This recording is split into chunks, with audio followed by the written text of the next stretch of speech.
Oh, this is a good question. I woke up this morning thinking about this. What are the symptoms of a bad alternator, Jason? That could be a tricky question.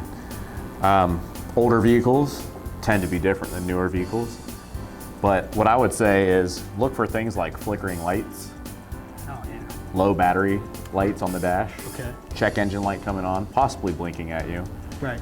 Vehicle doesn't start, battery could be completely dead because you drained it, because your alternator took it all out.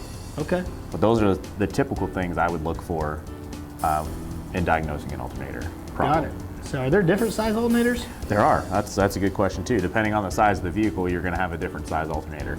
Some are going to put out more voltage than others, and some are regulated differently. Okay. Outstanding answer, Jason. I appreciate that. Thank you.